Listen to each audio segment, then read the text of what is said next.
Then something happened that devastated him. See, Robert Rhodes' father was also a Marine. Right after he joined the Marines, his father was dishonorably discharged for inappropriate contact with an underage girl. And while awaiting trial, his father took his own life. And that seemed to cast a very dark, sinister shadow over the decisions that Robert Rhodes made for the rest of his life. So Robert Rhodes was called the truck stop killer, and this is why. So he was discharged from the Marines because he was involved in a robbery, and he worked a bunch of odd jobs until he eventually settled on becoming a long-haul truck driver.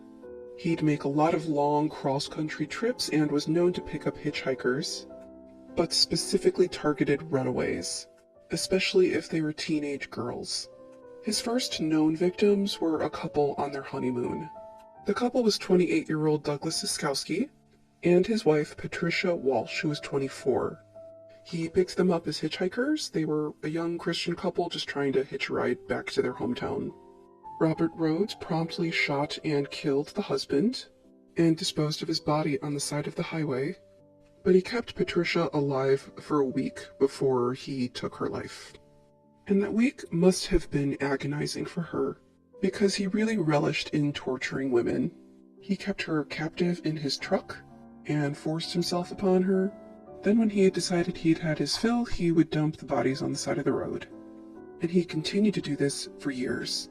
Here's another detail that's pretty important to this story that you should know. While all this is happening, Robert Rhodes has been married 3 times, he's fathered 2 children, and he's very into BDSM.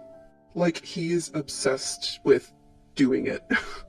And that was a big part of his compulsion to do the terrible things that he did.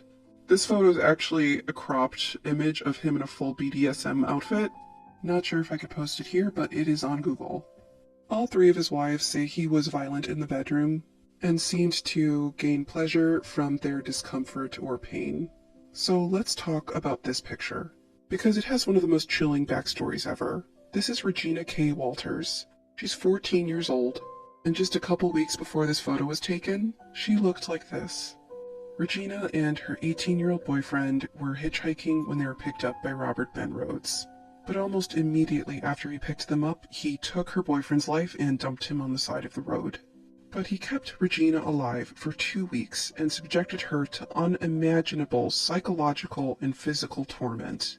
Unfortunately, Regina didn't stand much of a chance, because Robert Ben Rhodes had been at this for years and knew exactly what to do without getting caught. He knew to target runaways so not many people would look for them. He was always on the run because he was always driving cross-country. And worst of all, he had converted the sleeper cabin in his truck into like a torture chamber. It was equipped with chains, shackles, handcuffs, knives, and it was all to enact his very non-consensual, sadistic BDSM fantasies. Regina K. Walters was on the receiving end of all of this. He also forced her to wear these clothes and shaved her hair. Authorities believe this photo was taken shortly before Regina K. Walters passed away, which show a very terrified kid. Her body was found badly decomposed in an abandoned barn in Illinois. Robert Rhodes was eventually caught, and this is how. In 1990, a police officer saw a truck pulled on the side of the road in Arizona with its hazard lights on. When the officer looked inside the cab of the truck, he was shocked when he saw a woman. She was handcuffed, screaming, and wearing nothing but her birthday suit. Robert Rhodes tried to talk his way out of it. Luckily, the police officer had more than 3 brain cells and was not buying it, and promptly arrested him. Authorities searched his house while they were investigating.